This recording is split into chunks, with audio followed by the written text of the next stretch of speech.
Welcome to the Learn True Health podcast. I'm your host, Ashley James. This is episode 219. Today we are in for such a treat. We have with us a wonderful guest, a holistic health coach. I want to call you like a mental health coach. Kathryn Keefer. And we had this whole conversation about her last name is Keefer. I want to call it Kefir though, because I'm so into water kefir and but it is Keefer, like Kiefer Sutherland, and you've got a great name. Kathryn Keefer. Oh my gosh. You can't stop. I can't. Oh, great. It is a wonderful coach, and I'm so pleased to have you here today because not only is Kathryn a great coach, but she's also a listener of the show. Yay! Yay! I love it. I love these kind of guests because it's so much fun to learn from our audience, our listeners. Our listeners are amazing people that have reached out to me.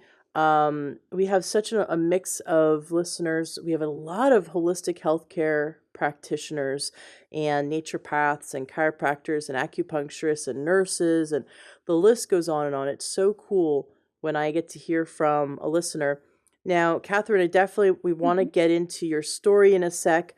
I'd like to let the listeners know that you are mixing this balance, this holistic balance between your helping your clients with their physical health and their emotional, mental health. That's exactly what holistic is looking at the body holistically. So listeners today get to learn from you how to gain better emotional and mental health through things like diet and nutrition and lifestyle changes and exercise and all the wonderful goodies you're going to be teaching us today. So very excited for us to all learn that. I'm excited to share it. Thank you. Awesome. Well, I'd love, I definitely want you to share your story. Before you do, I have to do a shout out. We just launched on Patreon last week, and I have to do a shout out to the first two people that jumped on board to support the Learn True Health podcast. Becky Strobel. It's either Strobel or Strobel. Becky's getting all these last names. I know, right? Well, Becky, thank you so much. Becky was the first Patreon supporter of the Learn True Health podcast ever. So her name's going to get a gold star beside it somewhere. And Julie Meany is our second wonderful Patreon supporter. Thank you guys so much. And any of the listeners who'd love to support the Learn True Health podcast, please go to Patreon and search Learn True Health. There's some awesome goodies that I give to you guys as supporters of the Learn True Health podcast, including the Learn True Health book club, which I'm going to talk a bit more about in future episodes, but I wanted to acknowledge our first two Patreons. So thank you, Becky, and thank you, Julie, for supporting the Learn True Health podcast. That is awesome of you guys. Now, that's Kathryn, wonderful. Yes. Please tell us your story. What led you to become this awesome mental health holistic coach that you are today? Oh, just hearing that kind of makes me giggle inside a little bit because, like most people, my story kind of started out like a hot mess and well, not like it was, but it's made me who I am today. And before I tell my story, I always like to let people know that telling the story is not so that I can get people to be like, oh, you poor thing. It's just a way for me to show people that you are not a victim of your circumstances and you can be the hero of your own story. And I love it because I am a superhero freak. I will admit that right now. And so just the thought that we can be our own is incredible to me. So I'm an identical twin, and she is also a little bit of a hippie like I am. I love health, and so does she. And we have a little sister who is amazing. And we grew up in Virginia, and I love Virginia. It's where my heart is. It's beautiful, and we lived in the country. We were always outside. We were playing. I don't remember a time being inside. We had this huge TV, and I don't remember it being on that often. because we just had this amazing property. And, life was good. My dad was in the Navy.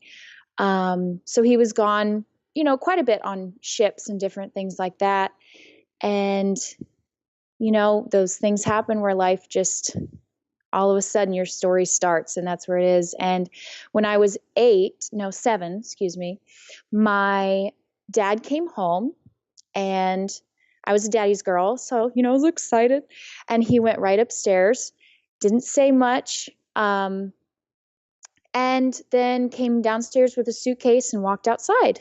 And I was like, okay, that's weird. And so we all kind of followed him, and he just loaded up the car and left. And I chased him down the driveway and didn't turn around. And I don't think we saw him again for probably 3 years. And most of my life, it was, about every 3 to 5 was probably about when we saw him. So that's how it all just started. Life got a little crazy from there, and we had to leave our house because my mom, God bless her, she was going through all of this and trying to maintain this house and this property by herself, and she just couldn't do it. So we moved closer to family. And so that's traumatic too. You're moving from the place you love and the things you love. And very long story short, my mom married my stepdad. My dad also got remarried. They are both divorced. Again, I tease them. I'm like, are you guys in a divorce battle here? Because we're tied. And so she married my stepdad, Gary, and he was okay. He said some things that kind of stuck in the wrong places, and he had 3 children as well. And so I turned to food when I was around middle school, because you're a kid, you're dealing with all of this, you don't know how to process it, and I dealt with it that way. So I became a little chunky, and people started referring to me as the fat twin, because Oh.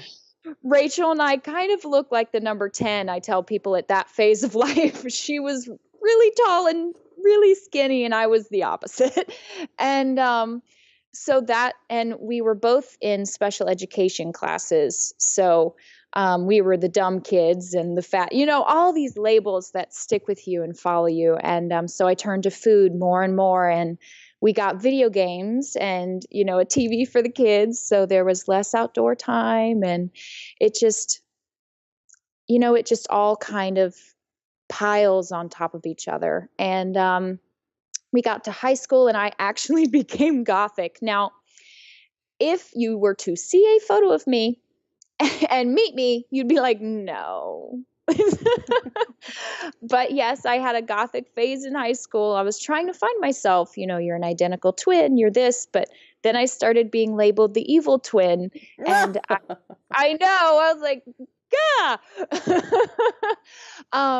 But I did skip over a very important part, because this is how my brain works. I'm everywhere. I had my first panic attack in 8th grade. I remember my mom had to come get me, and I don't remember much else about it, except from there on, I was also labeled with depression and anxiety and OCD, and the trifecta of them all. And so I had these labels, and they automatically put me on Prozac and all this different stuff. And so going through high school with all of that, it just my outlet was food. And then my grandma, who, God love her, she means well, but she told me that I was going to be fat like her for the rest of my life. And it just, again, the labels, it's really sad how they just keep piling. And then when you start to tear apart the layers, kind of like an onion, you can see where all of these layers have come from. And so my mom divorced my stepdad, back to the story. And I have not heard from him since. Honestly, I was 16. It was kind of strange. Like, he was my dad for a few years and just gone. If you think about it, it's a little weird, but then I kind of had a rebellious phase like most teenagers do, and the evil twin label, I had to live up to that. And the depression just got worse. And right after high school, I went to beauty school, which was a really fun time in my life. But then then when I graduated, I married my Marine, who's the love of my life. And we've been married 10 years. But right away, I became a wife. And then we instantly got pregnant. Then I became a mom. And again, labels, all of them. I still had no idea who I was except for what these labels were telling me. And I just became very depressed. And we moved to Hawaii. I found out I was pregnant again, and I was like, what is happening? And, the mom sadness that comes with it, that we all know just too well. And you can't figure out who you are. And the depression got worse, and God bless my husband. He has been my rock. And just one day it just got so bad that I was like, I cannot keep doing this. I'm tired. I'm tired of being tired. I was like, there just has to be something else. And so I discovered, the self-help world. I was like, this is a thing. This isn't just, for crazy people, which you feel labeled as already because of the mental health. And, fast forward to today, that's kind of where it all started. I just got so tired that I just had to do something. And so I discovered that I was not a victim of my circumstance, and I was not a victim of the different labels that other people were giving me. And I didn't have to listen to them, by the way. And the day I discovered that I don't have to listen to them and my own thoughts, what? Mind blown. So everything has kind of changed for the better. It's by no means perfect, and the journey is never done, but just overcoming all of the labels and the shame that comes with them all has just been one of my main goals. And now that I'm kind of getting a hold of it, it's when I discovered IIN. Thank you, Ashley. I am going to be graduating soon. Actually, I've only got 4 weeks left. Oh my gosh, I can't believe it. I know. I looked at the bottom of the module and I was like, "What? We're done?" Like, so that was exciting. And I'm also I'm a fitness instructor too. And if you would have told me that when I was a kid, I would have like rolled my eyes and walked away. I didn't start exercising until I was 25. I was asked to leave the voluntary track team. Okay. do not let the 6-foot height fool anyone. There is no volleyball or basketball skills up in here. I teach Pyo, and I'm kind of a yoga nerd. I love it. I don't teach it. But yes, so I love all aspects of health just because they are literally saving my life. And I can't wait to share with other people, what I've figured out and how they can figure out what works for them, because that's honestly what it's all about. Okay, what is Pyo? It has the word pie in it, which has me interested.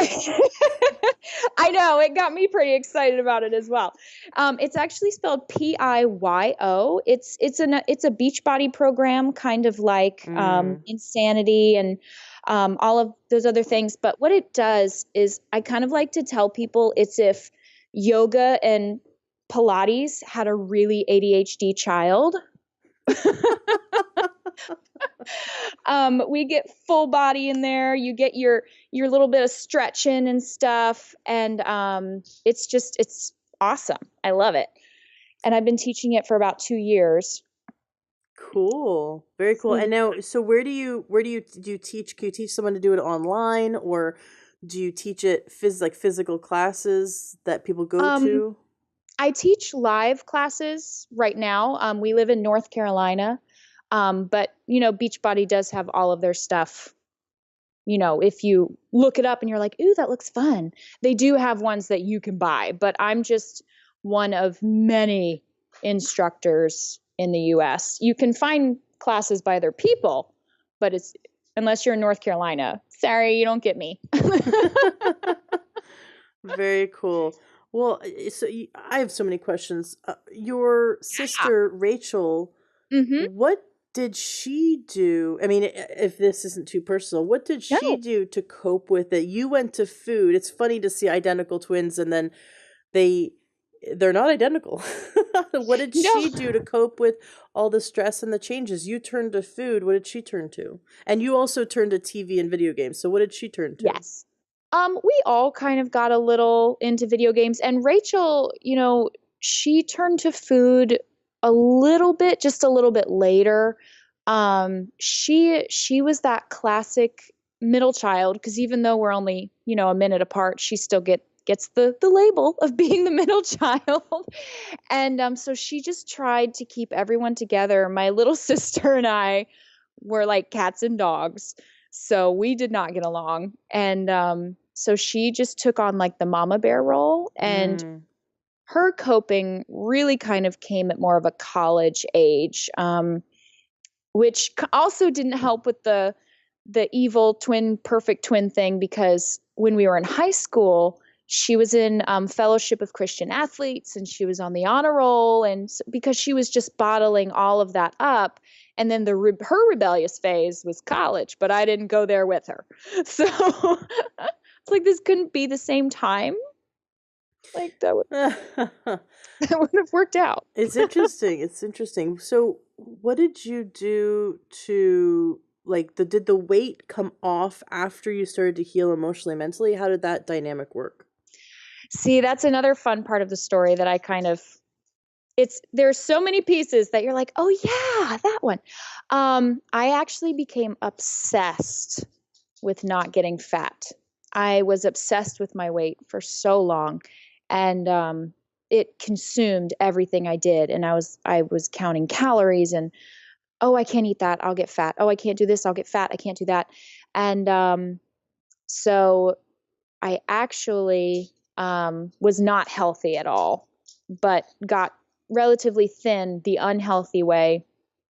Um, just by being obsessed with what I ate. And in fact, I hate to admit this, but the first time I got pregnant, I was so obsessed with not gaining the mom weight. I actually only gained 17 pounds the entire pregnancy because I just wasn't eating what I should have. Mm.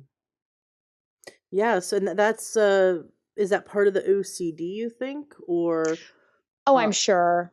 I'm sure they all are interconnected somehow. mhm. um, but thank God that part of my life, I love food now. I used to see it as the enemy. And just that learning that love of amazing nutritious food has been incredible. Your last year you've spent in IAN, how much Hmm. has it shaped? How much has it shifted you and changed you and help you to grow in this area? It's helped so much. My journey started before IIN. I'm not anymore, but I was a Beachbody coach for a little while, and the company is wonderful. Without them, I would not have started my journey. I just see myself going a different direction, um, and I really started looking into it around that time. So that was probably three years ago. I finally got really into exercise and started understanding that I don't work out because I'm scared of getting fat or I'm scared of not having Mm. abs.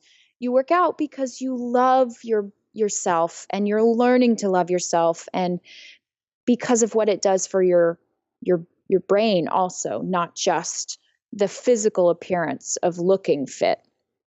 What does it do for your brain? Oh my goodness. I call it my because I don't take medication anymore, so it is my mental health medicine. When you get to that sweet spot is what I call it. You don't have to kill yourself in the gym. I think that's what scares a lot of people. You can if you enjoy it. I don't. um, but you just find that sweet spot where your heart is just pumping and you just feel incredible. And that's releasing dopamine, and it's bringing your heart rate up and getting that blood pumping. And it's kind of making your brain go, I can relax. I can work the way I'm supposed to. I'm not stressed. I'm getting all of this out. So, Mhm. and it's amazing the difference I feel. I'll have a bad day, and which they still come, and my husband's like, you need to go work out. I'm like, fine. You're not my mom. Um, and I do, and instantly I feel wonderful. And it's not about, I think people also have trouble finding the motivation to work out. And what I have discovered is, it's not about finding motivation to start. It's about learning how amazing it feels to finish and becoming, not addicted to that feeling, because that's not a good line to get to either. But just wanting to hit that feeling so much that it motivates you to keep going. So not focusing on starting and, oh, I've still got 20 minutes. So I've still, just getting to the end Mhm. is like one of the biggest mind changes I've made with fitness, because I hated it. Remember, it was awful. I saw this study where they took a group of people and they had them who were depressed, and they had them half the people on antidepressants and half the people were just walking, and Mm-hmm. they had a third group of people who were on antidepressants and walking, and they had to walk every day a certain amount every day. And then they had them stop their antidepressants and stop walking, and they saw, well, what worked better. So it was something like, I don't know, something like 7 weeks. Every day they Mm-hmm. walked for a certain amount of time, and what they found was relatively quickly the antidepressants wore off. Mm-hmm. People who were the group that was just on antidepressants, that the antidepressants wore off and they were just, left depressed. The people who walked, however, the antidepressant effect that the daily exercise had lasted up to 6 months. I believe it. And I thought that was amazing. So, if you get into a routine for a while and then let's say life happens and maybe you sustain an injury, or, some family crisis happens and you stop exercising for a week or 2 weeks or a month, you still are sustaining those antidepressant and those very healthy chemicals. Mm-hmm. Said another way, could it be that our body needs those neurochemicals, and when we feel depression, it's possibly almost a state of deficiency? Oh yeah. I mean, I for sure believe that, our sedentary lifestyle we've, developed in our sad diet, if you will, standard American diet. All of these things play such a big role, if not the role, in why 1 in 3 Americans are on antidepressants. And just everyone you meet, just most of the time you're always going to run into someone who's like, oh yeah, I've got anxiety or I've got depression. And even though so many of us have it, this is the other thing that I'm, trying to get people to see is, although many of us have it, we don't talk about it. Because, and I can see why we don't, because it happens to me a lot. For example, I had a job recently where I was just helping a friend in her salon, because I did hair, but I have carpal tunnel now, so I had to stop doing that. Um, a friend of mine came in and we were talking, and we recently had orders to Japan as military family, but they were canceled because of the mental health issues that I and both my 9-year-old are dealing with. So this is all for her as well. Um, and a woman overheard me talking about the mental health, and she looks right at me and she goes, "But you look so normal." Oh my gosh. And I was like, "But I don't understand the statement." Because the normal, as Dr. Daniel Amen says, normal is the setting on a washing machine. It is not a thing. Um, and so, and seeing how people respond when, because I'm very open about the fact that I have, um, not that I have, I like to say that I'm overcoming, because again, getting away from those labels is another one of my goals. And it's just interesting to see their faces later once they find out that, I've got these mental health issues. It's like they either look at you like you're going to be laying on the couch for the next week, or that they should be careful or walk around like they're walking on eggshells, you know what I mean, around you. And so we don't talk about it because we don't want that shame. We don't want people to look at us differently. And I feel like if more of us came forward and we're like, no, yes, you're dealing with this, but we can all help each other overcome it. We just have to get it out of the shadows, make it more known, and yeah, just help each other. And not buy into the labels that we've been given. Oh yes, for sure. And it's hard because especially being in the military, you have to go to a regular doctor and they see you for 5 minutes and they're like, "Oh, I see you're not taking your meds," but you put down that you feel sad twice a week. Should I'm like, I'm a mom of two. Yeah, that's normal. If they're, yeah, again, there's no such thing, but for a mom, yeah. um, so yeah, just getting away from them when everyone is giving them to you is challenging but doable.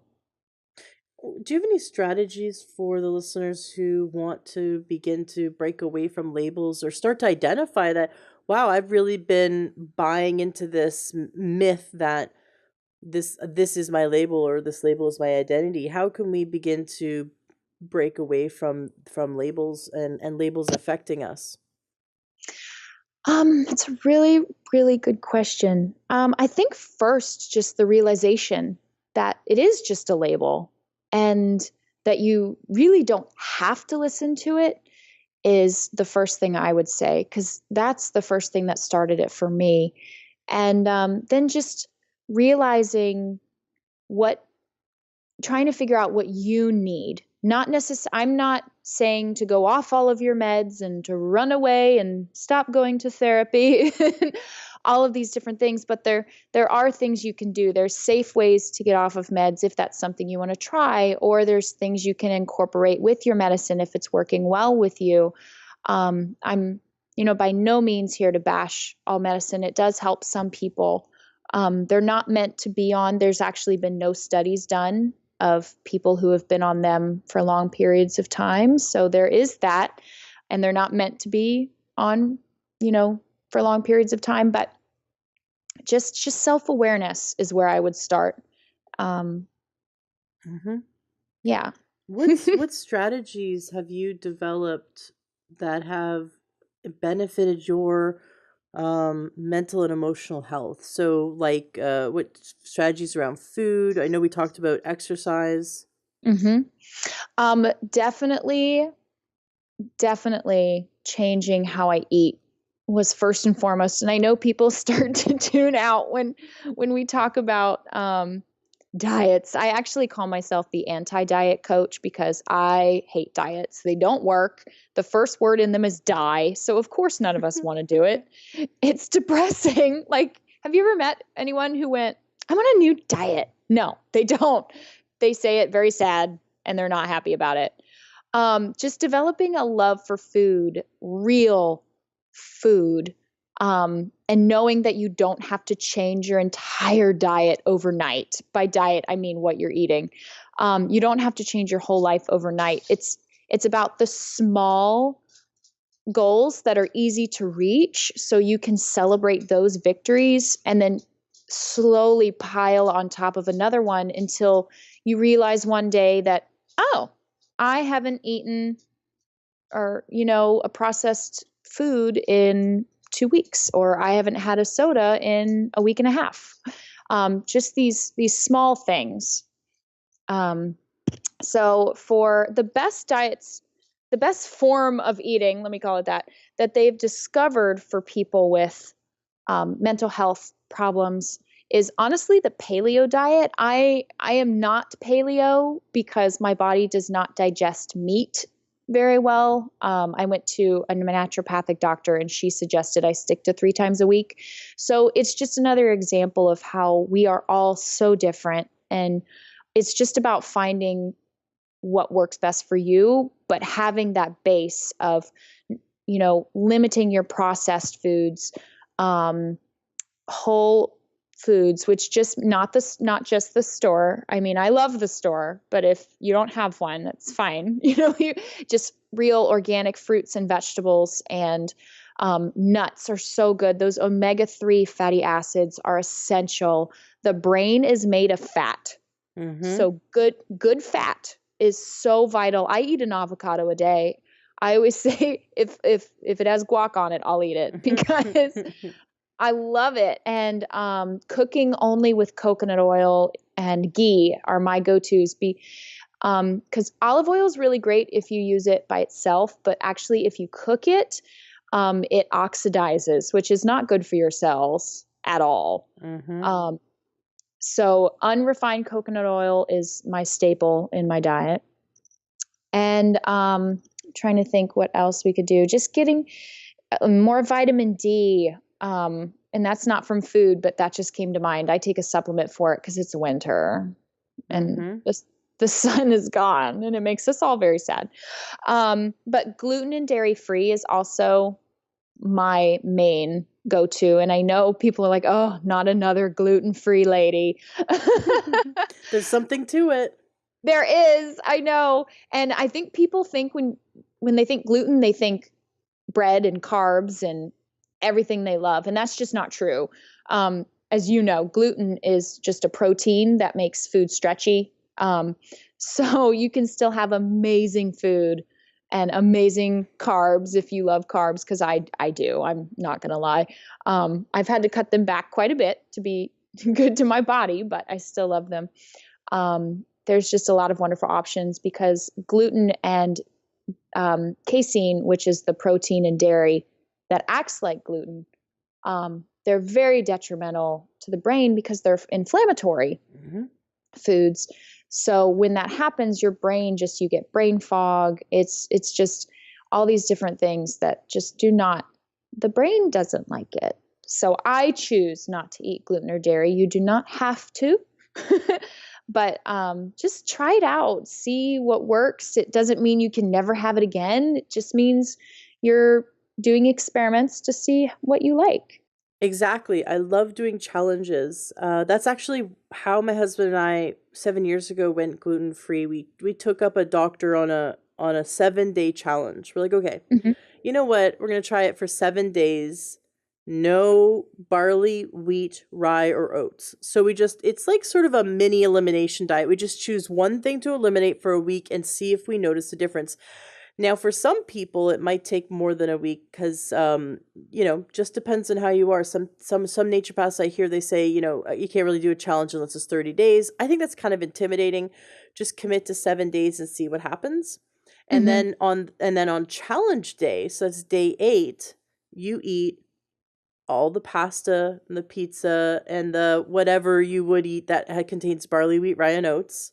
Mm-hmm. You eat bagels for breakfast, pasta for lunch, pizza for dinner.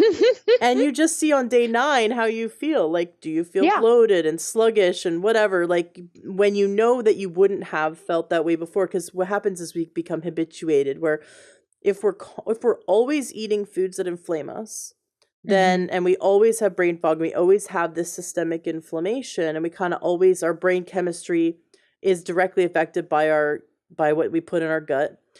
Um, if we're habituated, if we're always experiencing it, then that's our normal. That's our new normal, Mm-hmm. right? And so Yep. when we remove it, all of a sudden we're like, oh my gosh, something, a fog is lifted.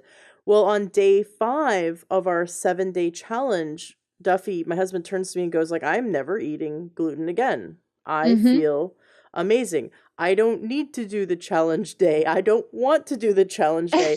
And I thought that he'd be stereotypical man, and he would not, he'd be like, don't take away my pizza and beer or whatever, right? And Mhm. he's the one that turned to me and said, no, no, like he's the one that actually said, yeah, let's do the 7 day challenge. I'm like, okay. Yeah. And he was the one that said, no, like let's just keep not eating gluten. And you know what? Some people can remove it and they don't notice a difference at all, right? And some Yeah. people remove it and it was like the heavens, the fog lifted and the heavens shine down, and how we could hear harps singing. I mean, it is life changing for some people, and it is not life changing for others. And so it's, how Mhm. do you know unless you remove it? Dairy Yep. was the same thing. I got my husband to, and I knew that he had a problem, but he was like not willing to admit it because he loved his like Starbucks with heavy cream, and Oh, he yeah. loved his ice cream, and he loved his yogurt and cheese. Oh, don't get me started on cheese. We'd buy this like this pound of Tillamook cheese from Costco, and it'd be gone the next day. I mean, it was just like it was. We had cheese obsession, and I finally got Duffy to do like a week long no dairy challenge. And then when he went back to dairy, because he was not willing to admit that he had a problem, it's like being an alcoholic. Yeah. Um, he would get so bloated and so, gassy and everything, and just click, he'd look like he was 9 months pregnant just Mhm. from eating the dairy. And I'm like, see, where there's something going on. And so we've been dairy free for a while, and he occasionally will have his treat because, we're not like celibates or whatever. We're not like Yeah. nuns, right? We're not living in a monastery. We don't, we can occasionally, it's not even called a cheat. We can occasionally just have food that we know we're going to react to. Yeah. He has his, once in a blue moon, his Starbucks with heavy cream, and the next 3 days he looks like he's pregnant, and it's Mhm. just, and he does not feel, 100%. Just like beer, he's had maybe 3 gluten-filled beers in the last 7 years, and he'll make enjoy it in the moment, and then the next day he's got, like, a hangover, and it's not Yep. it's not because of the alcohol, because he just had 1 beer. It's because of the inflammation. And Mhm. I remember before I started on my journey 7 years ago with cleaning up my diet and trying to dial in and figure out what was going on holistically, I remember there were many days waking up like I had a hangover, like I partied really hard the night before. It was like a Mhm. tequila hangover. And I was not touching alcohol or drugs or anything. It was food that was giving me these hangovers because my Mhm. body was so, I mean, at the time I was dealing with diabetes and chronic adrenal fatigue, and my body was just going crazy. But then on top of it, if I ate food that would cause inflammation, I was feeling like a wreck. I woke up feeling like I drank downed a bottle of tequila and was hit by a Mack truck the night before. And Mhm. that was my life. And so doing something like removing dairy and gluten were two, like, it takes effort, because like I love quesadillas. You know what I mean? I love, like, Mhm. there's things that I'm just not going to eat anymore. Like there's things I just know I can't do. I Yeah. can't eat. And that's okay, because I absolutely hate the way they make me feel. So it's like it is a bit of a stick, the carrot and the stick metaphor of what's going to motivate you. Oh yeah, I'm motivated by the carrot to feel good every day. I'm more motivated by how I know if I eat that food, I know I will feel like absolute crap for the next 3 days, and it's just not worth it to me. Mhm. And I wouldn't have known that if I didn't try the elimination, if I didn't try the 7 days of just removing it and seeing how I feel. Now, we're talking a lot about removing, and I think that's a good thing, is part of our cleaning up our diet, but more so we like to do crowding out, where we add, let's add some good stuff. I Mhm. got to tell you, last night we made the most amazing pasta from Trader Joe's. It's red lentil noodles, Ooh. and the red lentil noodles are made with red lentil flour, that's it, and they taste absolutely amazing. They're filled tons of protein. And what I did was I cooked two bags of it, so we'd have always cook enough for 2 meals. Like, this is just Yeah. a time saver, right? Um, and also saves you time on washing dishes because you're cooking 2 meals at once. And so I made 2 packages of it, and then when it was done cooking, I did salt.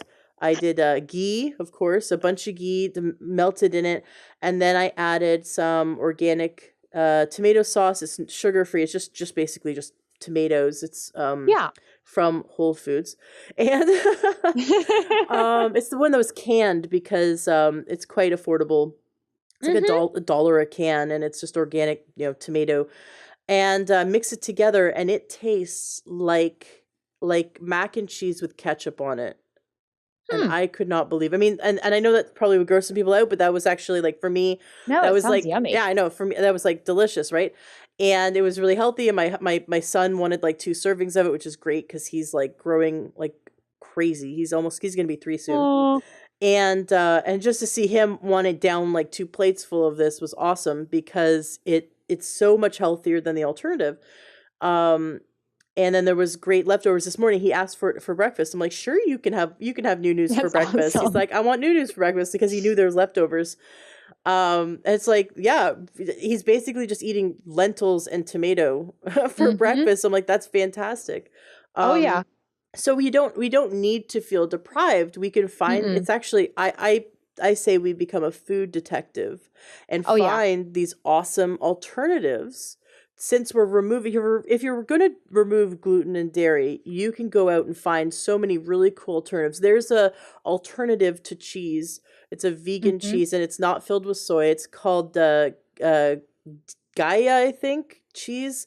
Dia or There's Gaia. so many. And there's There so Dia many.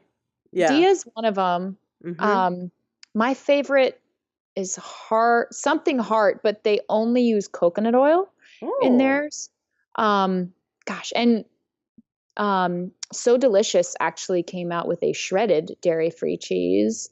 Because I feel like depriving ourselves is another reason that so many diets fail is because our brain doesn't. It's like it's 4 up there still years old. If it wants candy, it wants to eat it. Like that's just. And so by finding fun ways to make food that we love that's healthier, like I have the most amazing garbanzo bean, which sounds gross, chocolate chip cookie recipe on the planet. It does not But sound gross because I love chickpeas. Chickpeas and me go hand in hand. I love chickpeas. I So I put them on everything. tell me your recipe right now. I don't know the exact measurements, so that I will send to you. But it has almond butter and it's all just a blender recipe. So you just toss the garbanzo beans, the almond butter, vanilla. Oh goodness, I haven't made it in so long because when I eat them, God love him, my husband eats all of them at once. I'm like, baby, toilet paper's made for a toilet, but you can't use too much; it will clog it. Like, it's Oh my gosh, I make this, and I haven't talked about it for a long time on the show, but um, I learned this recipe from my acupuncturist, who my prenatal acupuncturist. She's amazing. Her name's Jasmine Bay. She's actually really famous in Seattle as like the go-to acupuncturist for if you need to have your baby turn. So because my baby was ooh. breech. And Mhm. yeah, I've told this story before, but I went in to have my needle, my OBGYN, which I did not want to go to, but my midwife said, no, no, no, you got to go to the OB because I had some stuff come up in the pregnancy. And so I went to this very like MD, very not allopathic doctor. And I was breached later in the pregnancy. And she's like, well, I think you should go see an acupuncturist. I nearly fell off the examination Oh table wow. to have this like very, allopathic drug-based doctors say go see an acupuncturist. And it turned out that her mom, that she grew up in a holistic household, and her mom was a midwife. And I'm thinking, like, why did you become an OB? But okay. So yeah, there's a lot of studies that show that going to an acupuncturist when you're breech is highly effective. It's actually really well documented. And sure enough, Amazing. she puts one needle on either ankle and just explains that this turns the chi, kind of like looking at a toilet bowl when the water turns, right? It just Mhm. turns the chi and tells the baby to turn. And I had an aliens movie moment. I'm lying there on the table, and the baby's head pops up out of, like, just pushes up and turns halfway. And then Oh the my rest of the gosh. turning happened throughout the day. But by the end of the day, on my first acupuncture treatment, my baby was no longer breech. And so that's Jasmine Bay. That was awesome. And she taught me this recipe for flourless bread. and Ooh. it is insanely good. It's so good because you'd mentioned, husbands eating all of it. Well, Yeah. this bread is so fibrous because what it's made out of is seeds. It's a seed bread, and what binds it together is quinoa. You soak the quinoa to the point where it's just like thick like dough, Hmm. and then you mix all the seeds in it, and you bake it forever, and then you cut it up into, like, it doesn't rise, right? Because it's Yeah. but you cut it up so it's like these long crackers almost, and then you toast them, and it is the best thing you'll ever have. It's like a mix between bread and crackers, basically, and it's so delicious. And I also put, like, sometimes I put dried fruit in it, like cranberries. It is so good. And then you of course put ghee on top, like melted ghee, and it Oh is a yeah. meal. It's so hearty. It's a meal, and my husband will, like, eat the whole thing. I mean, I'll eat the whole thing too, don't get me wrong. Oh yeah. But if you don't drink water with it, then you are in for a world of hurt, because Oh no. it's like, flax and everything in it. So you've got to drink lots of water when you're eating these kind of Oh yeah. these kind of foods. But yeah, we can have a lot of fun in the kitchen with whole foods, with healthy stuff.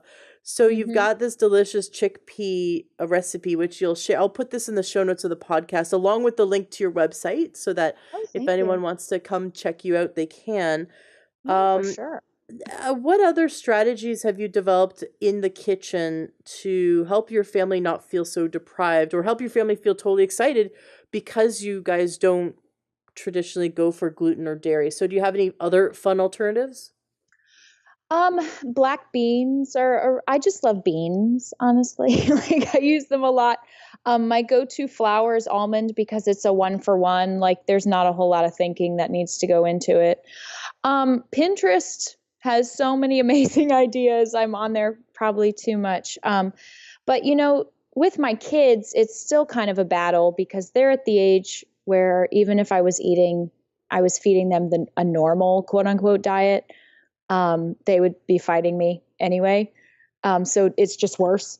Like I'll make a lentil burger and they're like, I'm not eating that. I was like, well, then you can have a salad, but mommy's done cooking today. So, and just honestly, kids love to learn. They are fascinated with everything. And so just really telling them why I'm giving this, in a kid fashion, we don't need the big terms that mommy doesn't even get. um, just explaining to them why this is good for your body and why this is not. Um, and they love it. And the other day, my 6-year-old goes, Mommy, is there high fructose corn syrup in this? Because if there is, I am not eating it. And mind you, this is a child who just, gladly ate some candy from her teacher, but it's totally fine. But it's getting in there. It's not a perfect journey, but we're Love it. doing it. I love it. Um, and along with food and um, exercise and things, the other thing that is really, really improving my mental health um, is having my little toolkit of things I can go to in a moment where I am just beyond stress. Things like meditation and tapping, bath, breathing work. So many of us don't even realize we're breathing anymore, let alone focus on it. And there's actually a nerve that runs right along your stomach and your diaphragm. So when you breathe, you deep belly breathe with your diaphragm, it massages that nerve and it calms your nervous system down. So just by taking 3 deep, purposeful breaths, um, a gratitude journal, a regular journal, just these little tools that I have. And mind you, there are some days where I'm like, I don't even want to do that. But just knowing again, thinking about how good you will feel when you're done, and then going back to that. And for those of you who don't know what tapping is, it's EFT, which is emotional freedom. It uses acupressure points. Hmm. It's very interesting. That's a whole nother podcast, but they have them and they are amazing. But Nick Ortner is actually, he's not the creator of it, but he's the one really bringing it out of the light. And He's at thetappingsolution.com. It's incredible. And when you read about it, you're like, okay, but the studies upon studies upon studies of this working is incredible. Um, so yeah, and just having community, having someone you can go to, that you can talk to. My husband, God love him. There's no such thing as a perfect brain, but if there were, it's in that man. It's not fair. It's not fair. He doesn't stress, except for the normal amount of stress. Like, ooh, I'm out of food. I need to go to the store. That's normal stress. He doesn't, stress about things. He doesn't overthink things. If he wants to play video games, he does it. If he wants to eat, something, he does it. He doesn't overthink it. And so when he's been trying to do all he can, and I know what it's like to just not know what to do, and to constantly be looking in the mirror, because not because you're like, ooh, I look good today, but because you're obsessed about what you look like, because what other people might be saying, or this person might be thinking, or this and that. And the way I explained it to my husband is, and I explain it to so many people because it's just such this great analogy that I think I came up with, but it's just kind of so good that I'm like, did I? Or did I hear it?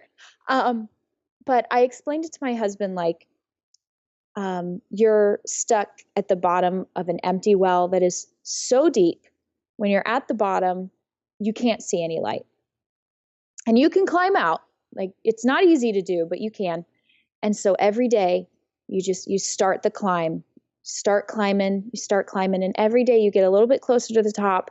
And there's even some days where you can feel the sunshine on your face and you just fall right back down. But what I am learning is not that I'm broken, or that I need fixed, or that anyone else is. It's the strength to get up every single day and make that same climb to try and get back out of the well. And I have no doubt one day I will be outside of that thing, sitting on the top, just looking around. But for right now, I'm loving myself and learning to love myself. That is something we all need to do as well, through this journey that I have been given, because I've been given it for a reason. And it's not to be a victim. It's not. I don't want to be a victim. I'm like, you got problems? Okay, I'm working mine. Like, and it can be just the most amazing self-discovering journey. It's just starting.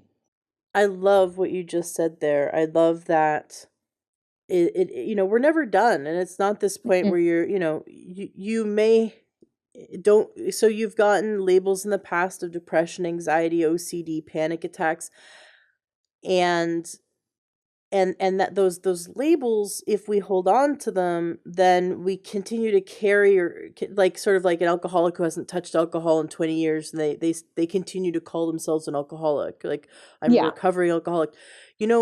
That works for them because it Mm-hmm. reminds them to not go back and touch alcohol.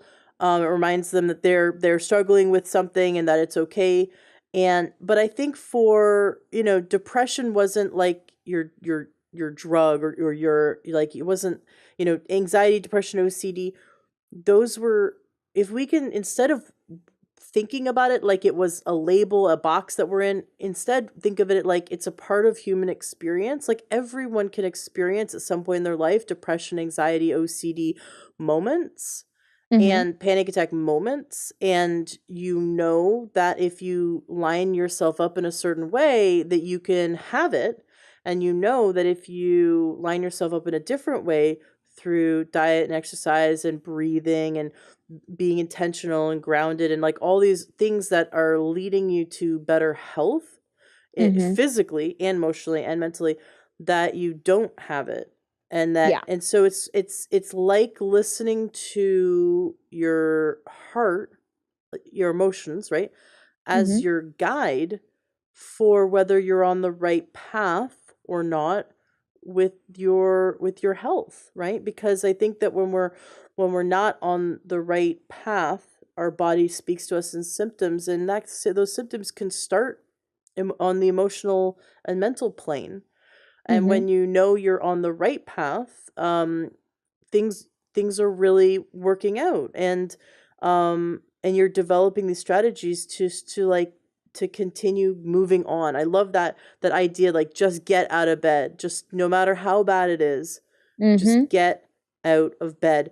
um Michael Weinberger, who's been on the show a few times, Oh yeah. he Love has, that one. yeah, he's, I love him. He's fantastic. I was so moved by him the first time I interviewed him. He's has bipolar, and it's Mhm. the type of bipolar where it's severely manic and then Mhm. depression. So he can basically be awake for 3 4 days, and then want to kill himself, right? And not get Yeah. out of bed for a week. And so he's on 18 medications right now, and at this point he's balanced, and he's not trying to kill himself, but he's attempted suicide in the past when he wasn't balanced, and he's lost and gained over 150 pounds up and down many times in his past. But he very vulnerably shares that because Mhm. he's saying, his strategy is get out of bed. Is if you, no matter how bad you feel, right when you first wake up, if you just, don't judge the rest of the day until you've like had your breakfast. So get out of bed, force yourself into the shower. You can feel sorry for yourself all you want, but get yourself up and moving. And by the time you've had Mhm. breakfast and maybe talked to a few people, you'll notice that maybe you were like a 1 out of 10 in terms of your happiness level. He asked people to ask themselves how happy they are. So instead of saying how sad I am, right? Because you're that would be Mhm. focusing on the wrong thing. So okay, you're 1 out of 10 happy means like you would not have gotten out of bed if you didn't have the strategy. And so then you notice that after taking a shower, eating breakfast, and talking to a few people, like family members, people you love, maybe you call a friend. Now you're like a 3 out of 10, and then Yeah. you do your breathing, and maybe you do a little journaling or gratitude journal for 5 minutes, and now you notice you're a 5 out of 10. And so you Yep. have all these strategies, and you're just um continuing to build upon them. I love that you brought up EFT. I was actually a complete skeptic of it, believe it or not. And Me too. I interviewed Dr. Dawson Church, episode 103, and I asked him to give us an experience on air. I feel like I remember that. It was a long time ago, episode 103. I can't believe it feels like yesterday. And yeah, so he on air had me do the tapping, and on air I had a feeling, I had a shift, and I just started laughing hysterically because it was I actually had like this mini fight with my husband right before. I mean, we don't like have like serious fights, but I mean, we live Yeah. together, so you live with anyone long enough, you're not going to And get you're along, human. right? Oh my gosh. And so I was kind of just like miffed, and it's kind of like the he didn't take out the garbage, like really like small and insignificant, but I kind of like went into the interview with like a little bit of agitation towards him. Yeah. And so, which Dawson had me tap it out. And I had this whole shift, and I started like laughing hysterically because I realized, because all the emotion went away, and then it was like what came in instead was like this tickling sensation, like this like laughing was the Mhm. emotion in my chest, and I clearly realized like how ridiculous I was being around the whole thing. Yeah. And it was so cool. I was like, well, there's clearly something to this. More so, Dawson actually, him and it's like this whole university. He also has a charity where he is, because they have an incredibly effective technique for veterans who've come back after being in combat, who have post-traumatic stress. They use Mhm. emotional freedom technique, teach it to the vets, and it actually will eliminate post-traumatic stress. Oh yeah. And yeah, can you share a bit about your experience with it? Oh, for sure. I actually have an amazing recent story that connects to it. So Nick Ortner, the gentleman that I follow for it, he's come out with a few books, and my daughter has ADHD. Well, her new labels that we are overcoming, ADHD and anxiety. So you can imagine my house is pretty hilarious. Um, she uses tapping as well because they have a children's book. It's called Gorilla Thumps and Bear Hugs. I got it on Amazon. And so I originally started looking into it more for her. And I was like, well, maybe this could work for me. And, you know, I got his book, read it, and all that stuff. And I hadn't been doing it as much as I should have, even though I know it works so well. And he came out with a new book.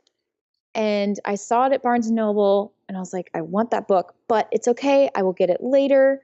And I got these other two books, and I got home and I had a package waiting for me. And I was like, I didn't order anything. I love Amazon. Don't get me wrong, but I don't think I ordered anything.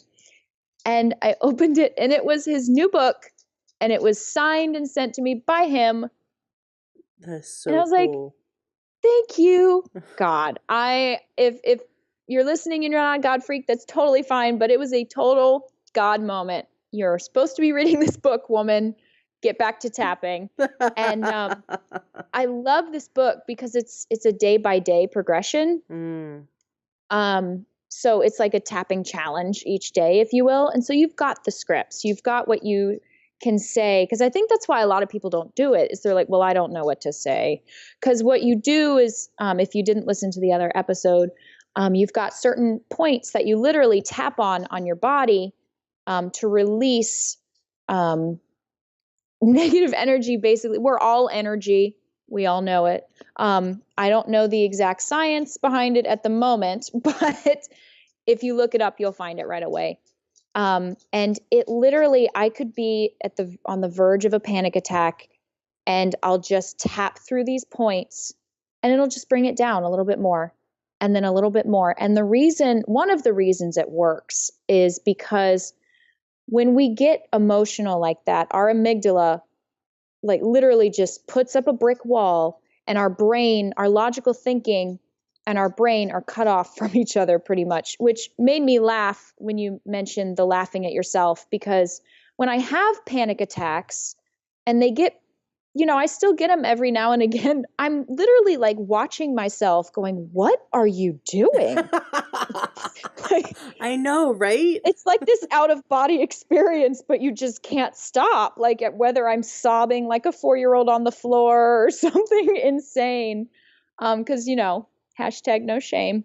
Um, but how it works is that because that has happened, you can't just say to yourself, calm down, calm down. It's why when people tell you to calm down, you just get angrier because there's no logical thinking going on. So touch is a more primitive part of the brain.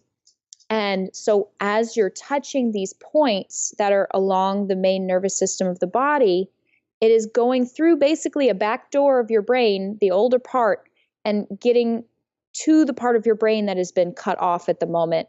And so the message gets through. And it calms your body down so much. And I am so blessed that I found it. And my mom's actually a preschool teacher, and she just bought the book for her class. And so it's exciting. There's just so many wonderful things that we're learning about the body and how it works. So Yeah, and when you're tapping, it's like if you've got the amygdala well, it wouldn't be the amygdala, it would be the brain stem. So that's where like the reptilian brain is, and then the amygdala yeah. it's called the amygdala because it's almond shape, and amygdala means Mm-hmm. almond. My husband likes to remind me of that. That's the chimp brain. That's sort of like the halfway between our higher logical brain, our higher self, higher thinking, and the complete survival. So way down Yeah. low is the brainstem. That reptilian brainstem is like the fight or flight. It's going to go Mm-hmm. into the autonomic nervous system. It's going to either trigger the fight or flight or the rest and digest. Very primitive, all about survival. And the part of our nervous system called the sympathetic nervous system response is what gets flared up. So that's the fight or flight. The adrenals go pumping, the cortisol goes Mm-hmm. pumping. That's all happening during a panic attack. And if you're sitting there breathing slowly, calmly, and deeply while tapping on your forehead or tapping on your nose or whatever the point is, it's like the brain goes, oh, well, I couldn't possibly actually be being chased by a bear, because why would I be sitting here breathing slowly and deeply and tapping my forehead? Yeah. And so it tells the brain, hey, everything's okay. Kind of like I've heard doctors say, if you not that you should use food as a medication, but if you start eating and drinking water and eating some food, it that also can turn off a panic attack, because the brain goes, wait a second, I couldn't possibly be being chased by a bear right now. I don't eat when I am being chased by a bear. I wouldn't be sitting down eating, right? And so Mhm. so it's like that kind of overrides the, especially protein. There's something about digesting. It could be plant-based protein or animal protein, but something about protein that turns off the sympathetic nervous system response. So doing things like yoga or deep breathing, going for a walk, doing something that clearly you wouldn't be doing if you're being chased by a bear, overrides the system of in the Mhm. brain.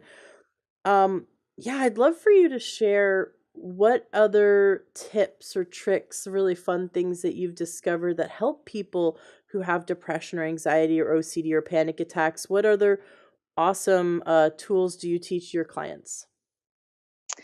Um, self-care for sure.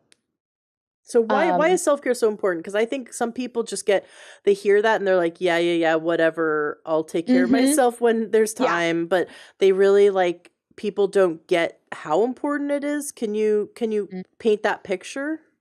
Oh, yeah, sure. It's exactly like when you're flying, and I know so many people have heard this analogy before. If you don't put on your oxygen mask first, you can't help anybody else. And so by taking care of yourself, having your needs met, you are in a place mentally and physically to help other people, especially your family. I know most moms, my kids come first, and then there's me who's like, I was here first. So um, it's okay to be selfish. It actually makes you a better parent, because you're continuing, up to a certain point. Don't be that parent, but taking care of yourself is a part of it. You don't become a mom and then you no longer are a person, or you don't become a dad and you're no longer a person. Um, you have needs and they need to be met, and it doesn't have to mean you go once a week and get an hour massage, unless that's how you roll. Then go do you.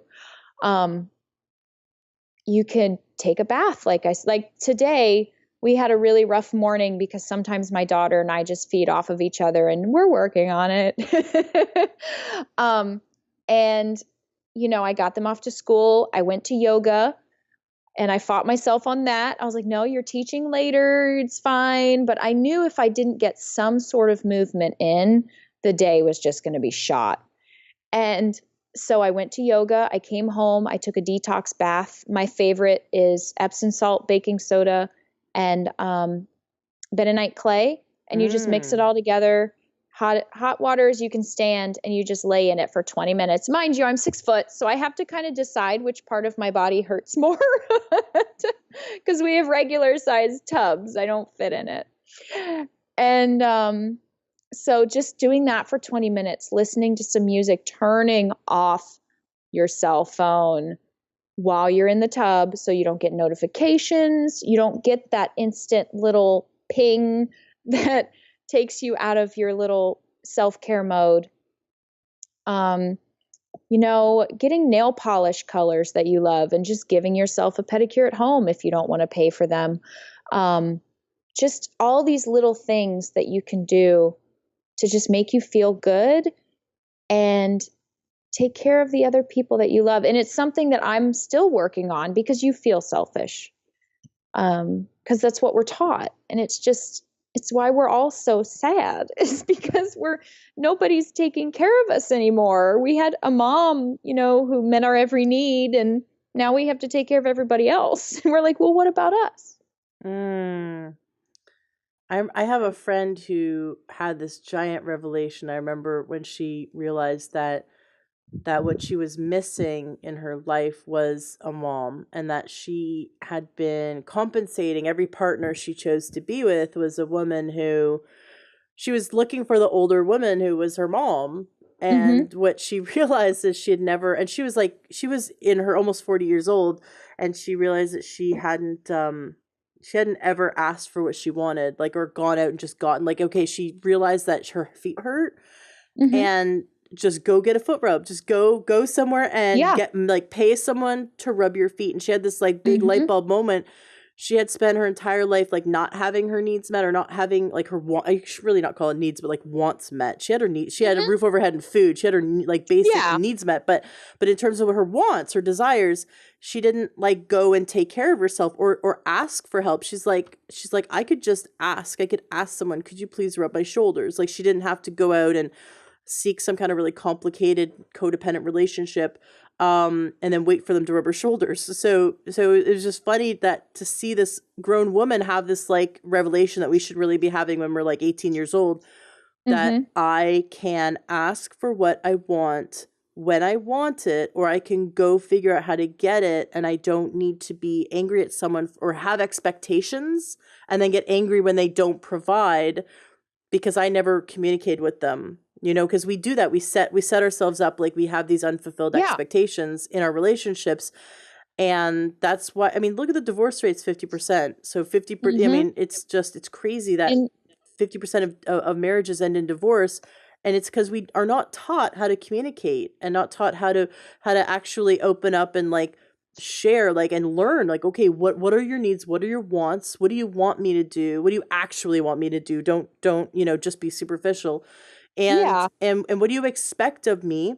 Okay, I'm going to do that, or I'm not going to do that, but just be upfront and tell your partner what these all these expectations you have of them, because we create them in our mind of what we expect from our doctors, what we expect from our kids, what we expect from our kids' teachers, what we expect from our neighbors, what we expect from complete strangers when we're driving. My husband is really good at this. He just starts like getting angry at drivers because they don't do what he would do. Mhm. And I'm like, they're still following the law, but like maybe they, drove too close to him, or didn't put their signal on when he would have, or you know what I mean, or they cut him off to his standards, or they like they merged but too slowly for him, so he had to tap on his brakes. And it's like, Mhm. it's not like illegal what they're doing, but it's to him like completely irresponsible, bad drivers, and he just gets so upset.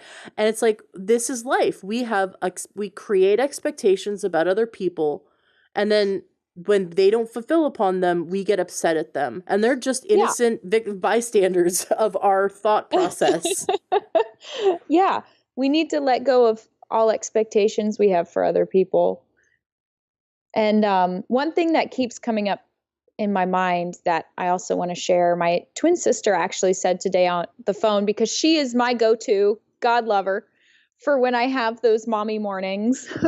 We all like complaining to every single person you meet about, oh, wait till you hear about my day. That's completely different. Having one person you can go to where you can vent to them, and they're going to either be like, look, you're being ridiculous, or okay, here's the problem. Let's come up with a solution.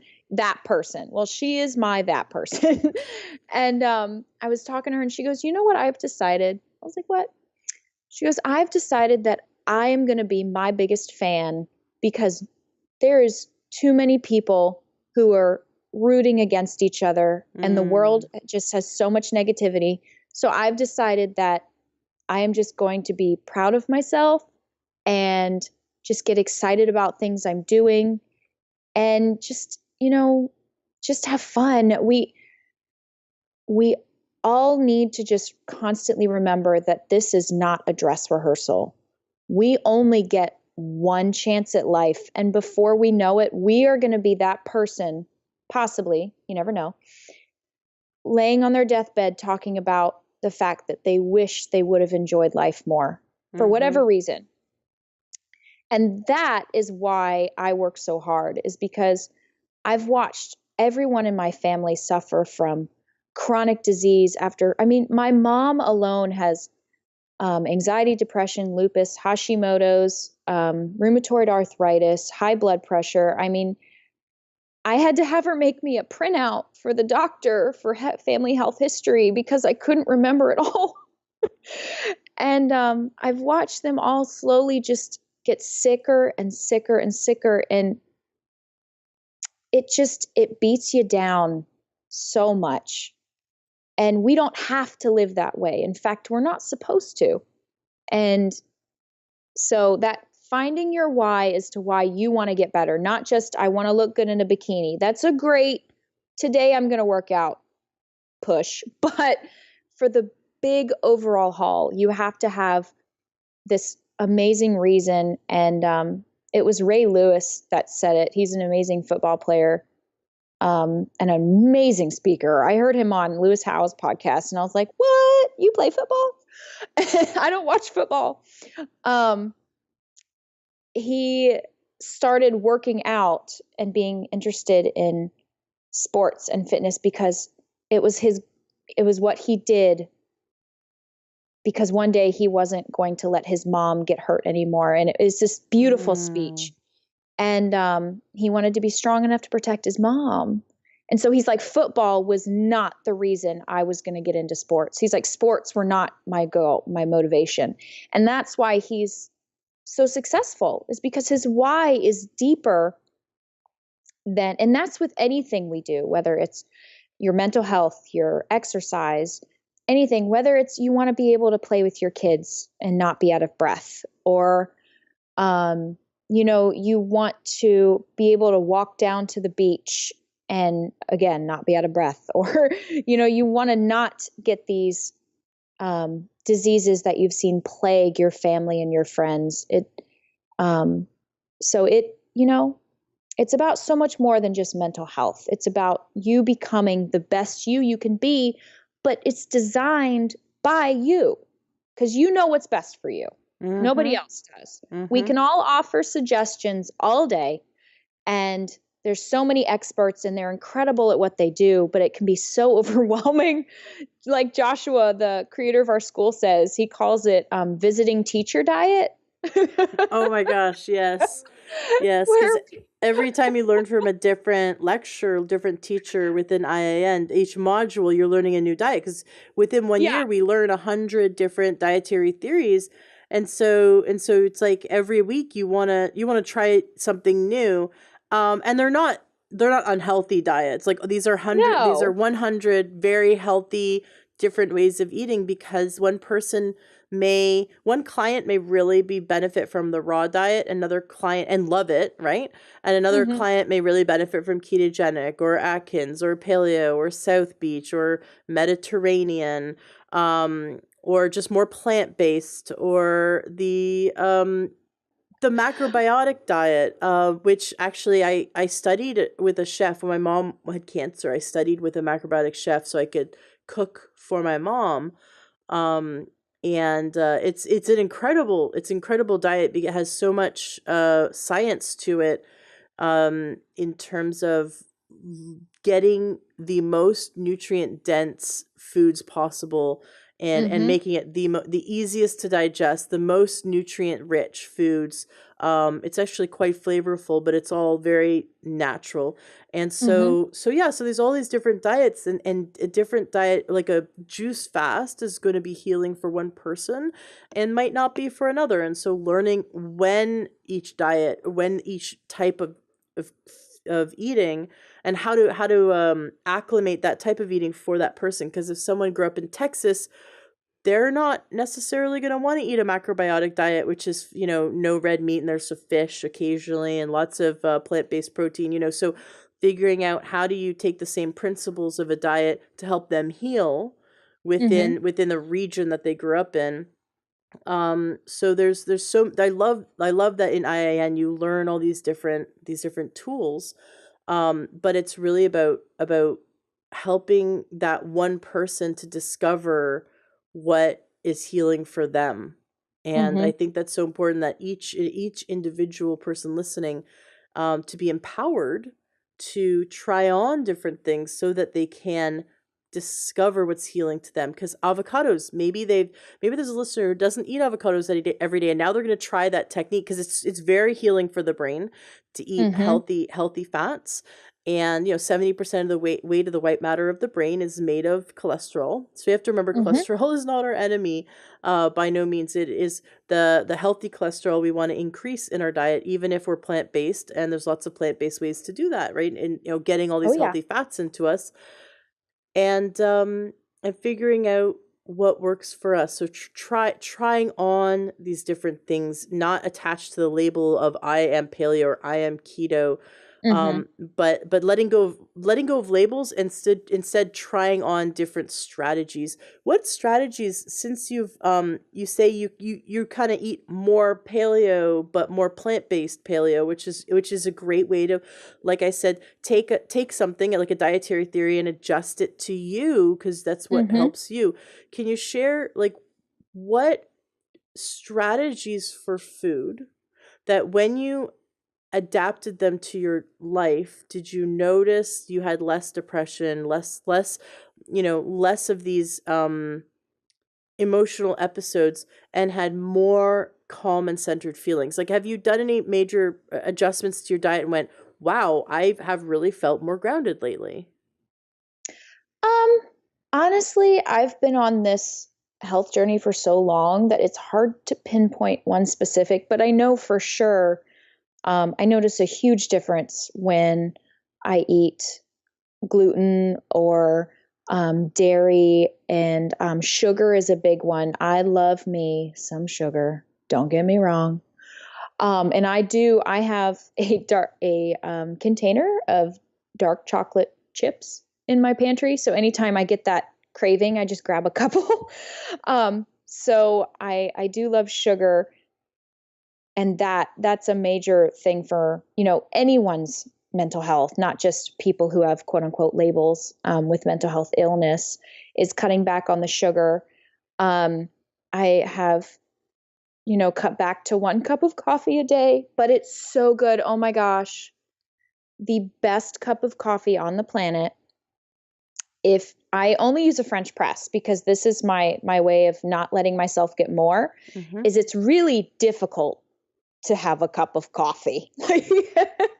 I have to grind the beans and then wash the thingy and then boil the water. And so there's so many steps, my brain doesn't usually want to do it again. So that's another tip for starting and breaking habits, is make it difficult or easy to attain, depending on which way you're going.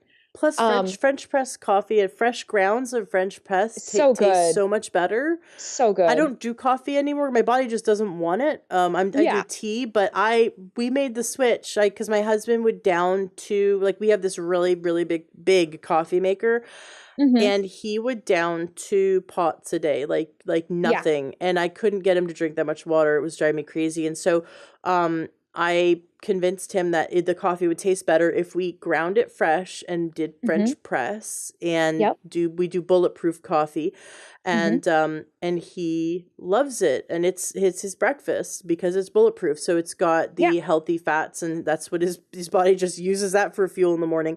But it is infinitely more delicious, and it takes Oh yeah. 10 minutes to make a cup. So he's definitely, he is probably drinking less, because it's not so easy to just get Yep. another cup and get another cup and get another cup. And it's because he loves the taste of it, which Oh, it's so good. I never love the taste of coffee without, like, sweetener. Like, I figured out how to switch to stevia, but for many years it was sugar, and then I switched to, like, from sugar to honey, and now Hmm. I do stevia, and I actually found a stevia that I love, that doesn't have any weird aftertaste, and so Hmm. it just tastes sweet, which is great. But now I do, like, Earl Grey with some coconut milk and or almond milk and stevia, and Hmm. that's my little caffeine kick in the morning. and Oh and yeah. or I'll do, like these herbal tea extra, like all these little herbal teas, like immune boosting. And I've got this immune boosting herbal loose herbal tea, and then I'll just add a bag of Earl Grey because I'm like, I just want some more caffeine with that really Yeah. healthy herbal tea, because I want to boost my immune system and get some caffeine. Yeah. Um, So I've been having fun with tea because I found that, with coffee it's just like you're trying to perfect one thing, which is like make sure that cup of coffee tastes really good. But with tea you have a thousand choices when it comes to all the different kinds. Do you want, black, or do you want green tea, or do you want herbal tea? And so I'm Mm-hmm. having fun with all the choices. Yeah. But you're right, with in terms of getting just one cup of coffee and make it the best Mm-hmm. cup of coffee ever. Because a lot of times when we have an about like if we end up adding sugar to our coffee, now we've gotten way too much sugar, and that can throw us into um a mental health situation. That can Mm-hmm. bring up, I have had that, where back when I had blood sugar swings, I felt bipolar. And I've talked to a lot of naturopaths who say that bipolar oftentimes in this day and age is misdiagnosed, and the person actually has prediabetes, and so they're experiencing blood sugar swings but they're being diagnosed with and given bipolar medication, because it is such a similar experience that the body goes through when we're having blood sugar swings. And so the first thing to Mm-hmm. do is go on that total sugar detox, remove sugar from our life. And it's kind of hard to do for a few weeks, and then a month goes by and you realize you don't want sugar in your life anymore. And it takes Yeah. being that label reader, being that food detective, but then you realize you feel so much healthier without it. And then the occasion that you do go and eat the cookie, or eat the muffin or whatever that has sugar, and then you feel like crap for 24 to 48 hours, you're like, wow, I don't need to do that every day. I'm glad I don't. Mm-mm. No, definitely not. Um, yeah, my diet, I've picked, like, I've just kind of created my own little bubble around certain guidelines, like, plant-based. I try to do minimally processed. Like, I think the most processed thing I'll eat is one of those RX bars, the ones that say like 3 egg whites, 5 cashews, Oh, 6 almonds. yes. Yeah, Yeah, yeah, yeah. They have those at Trader Joe's. I yeah, saw those. I was like, really? I thought of yeah. giving my son one, and then my friend talked me out of it because she's like, just because it's sweetened with dates, it's still sweetened. Like, you're I still know. giving your son, because I mean, he was like 2 years old at the time. I'm like, I don't have to give him something with 5 dates in it or whatever. I mean, that's It still only sugar. has two. Yeah, it only has two. But I don't have them that often. And they actually do have a kids one that only has one date in it. Ooh. Yeah. So anyway, that's the most processed thing that I will eat. Um, and so if I can pronounce what's in it, I eat it. I'm not trying to be a perfectionist, because that's another direction where you can become obsessed with, again, how I used to be obsessed with what you're eating, and you overthink. Anyway, so my new love, though, I knew turmeric was good for you. But they have done studies that show that turmeric is actually more effective in most cases than Prozac for Mm.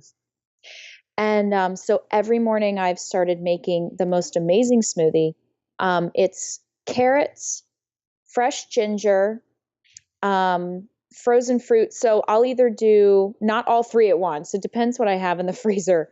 It's either mango, pineapple, or peach. So one of those with frozen banana, um, my turmeric, a pinch of black pepper, because you have to have the black pepper to activate the Hmm. curcumin, and lemon juice.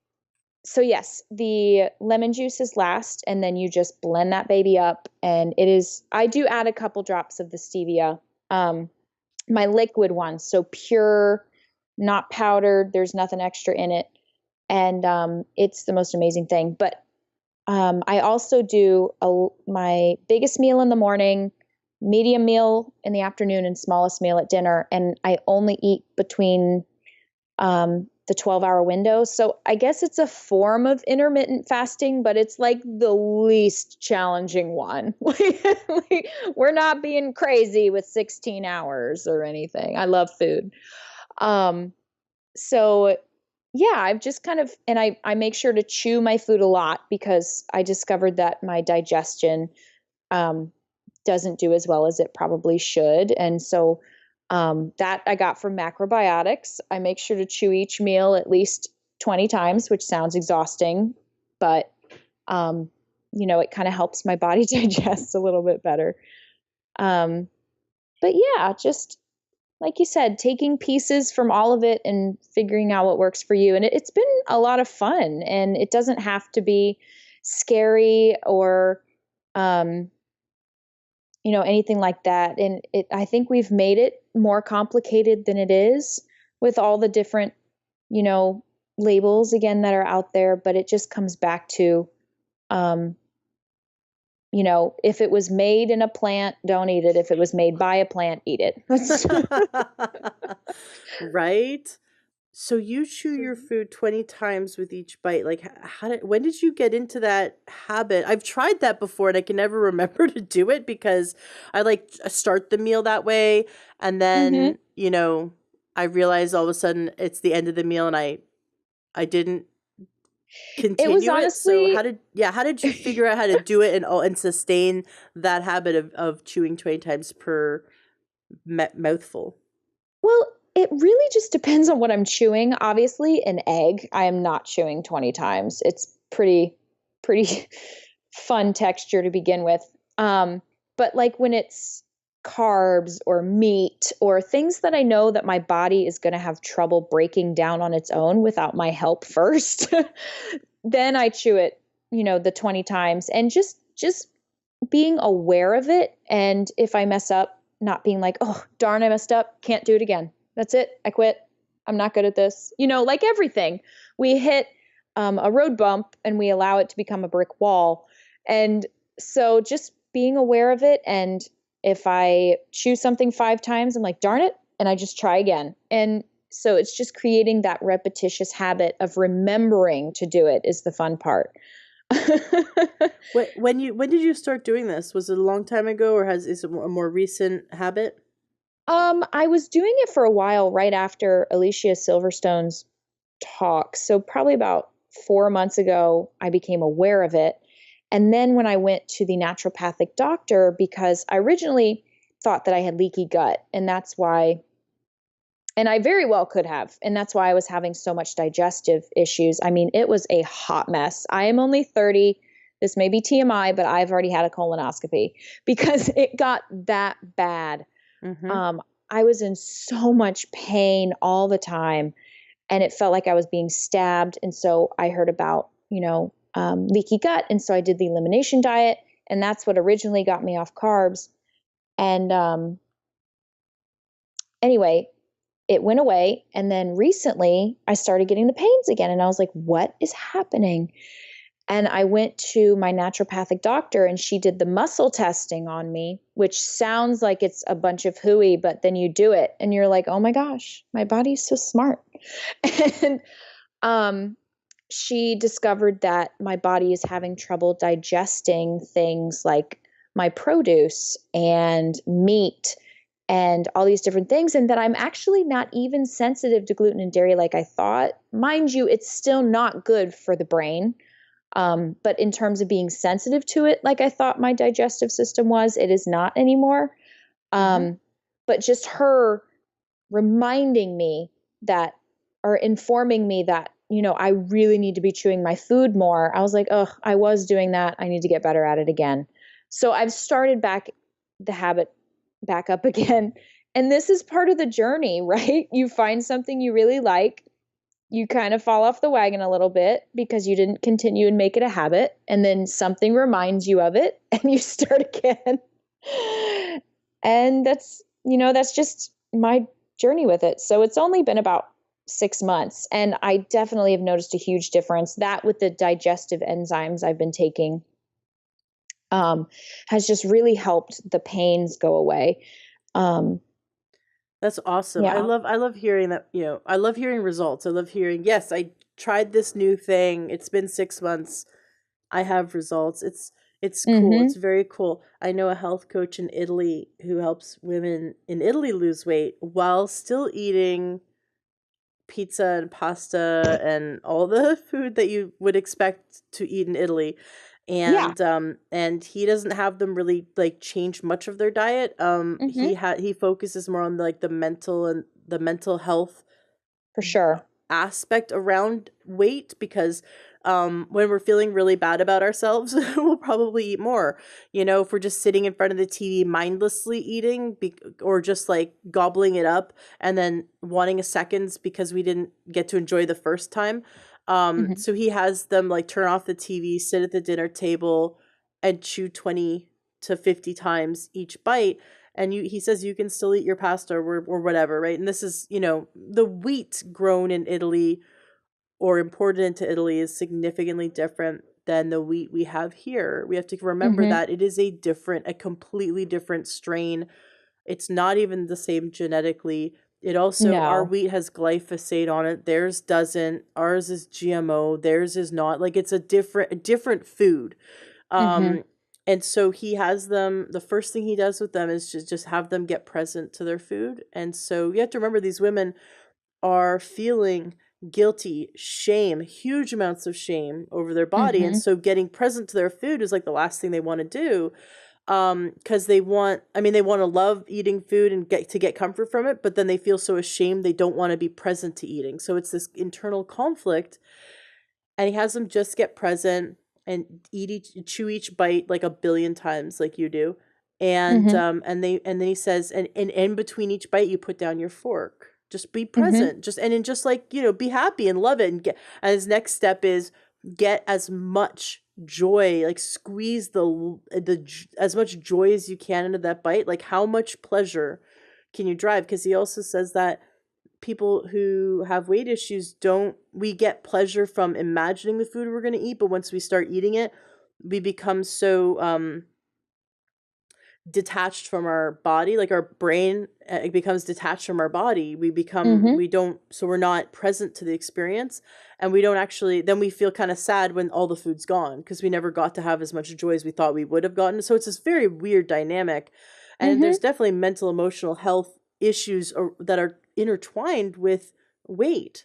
And so Hmm. he has them do exactly what you do: chew it, get present to it, and then try to get as much joy. Like, okay, like a 5 out of 10 here in joy. Like, I gotta like amp it up and get more joy out of this meal. And so sit there and just really try to express each flavor. Wow, there's some garlic in there. Oh, now I taste the parsley. Oh, there's the cilantro. Like, really just get present to all the different layers of flavor. And through that, they don't want to eat as much, because you spend like 15 minutes, 20 minutes sitting there, you're halfway through eating, your stomach has already told your brain it's full, and Hmm. you've eaten half of the plate, and he says, okay, great, put the other half away, and tell your brain you can eat it at any point in time. So there's no like panic, like I didn't have enough. And so Yeah. he just says, put the rest of the food away, and then you can go back to it anytime you want. If you're hungry in 5 minutes, great, go back and eat the rest. But you have to follow the same principle of chewing it and enjoying as much as you can out of it, and not having any devices or TV near you. And that's like basically his program. And with Hmm. some more, like diving into like healing emotions, like healing the root cause. But that's basically his program, and he has women like in Italy while eating pasta losing weight. And it just goes to show how much of that mind body connection is so important. Like, our brain sends signals to the body all the time. Like, if we start feeling shame about ourselves, we can put on weight based on our emotions. Like, our Hmm. emotions can trigger that, could trigger Oh, yeah. all the actions that lead up to it. So that this idea of creating mental health is directly related to our physical health. And I Hmm. see that you see that clearly, and that's what you do with your coaching. What does it look like for a client to work with you? So if someone has weight, or dietary confusion or depression and anxiety, and they would love to work with you, what does it look like to work with you? Well, so I either do one-on-one coaching, or I just have my monthly newsletter that I do. I do it online. I do a lot of office hours, but what we do is I do the consultation first, which is usually about an hour, and that's completely complimentary. It's just friends getting together and chatting about, well, I do love to talk, but I let you talk the whole time for the hour, and just learn about you and talk about you. And then we set up a plan based on all of it. I don't deprive people of things. I don't want to take anything away from you. Food wise, I'm not going to make you do exercises you don't want to do. It's just my job is to help you set goals and to help you figure out what you love most to do around those goals, because that's when you're going to do it. And it's a long-term health. It's not just go on this diet instantly and you're going to lose 200 pounds and then you're going to gain it back, because you never got rid of all of the dirty stuff that's underlying as to why you eat this way or feel this way. And so it's just I'm not a therapist, I'm not a nutritionist. I'm an integrative health coach. And integrative just means that it's everything. But when you slowly get things in order that are all aspects of your life, you'll see that it's kind of a domino effect, where one thing will influence another good thing, and then another one, and then another one.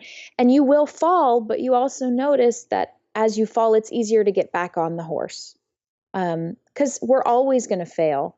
It's not a bad thing. I don't know where we started believing that failure was a bad thing. It's a good thing, because we're learning and we're becoming stronger. So when I work with people, it's just a non-judgmental, loving environment where I help you figure out what works for you, not based off of all these rules. And I do give tips, don't get me wrong, if you want them, but I just use the knowledge that I've gained to help you figure out what works for you. I love it. It's awesome. It's very cool. Thank you. I would love to know, could you share with the listeners what your experience has been like in IIN? Because I know there's a lot of listeners out there who may be interested in also going through the program and becoming a certified health coach. I actually just the last week got off the phone with IIN, and I negotiated for a deeper discount. Oh, So awesome. so my listeners, if they want to go through the program, they will get $1,500 off Oh, of wow. their tuition. That's And awesome. yeah, and also sometimes they throw in it, but they have like these little fun things where a few times a year they'll throw in other stuff too. Like they'll throw in tickets to their conference, and Mm-hmm. they'll throw in a graduate level program, which I wish I had gotten when I I know. signed up.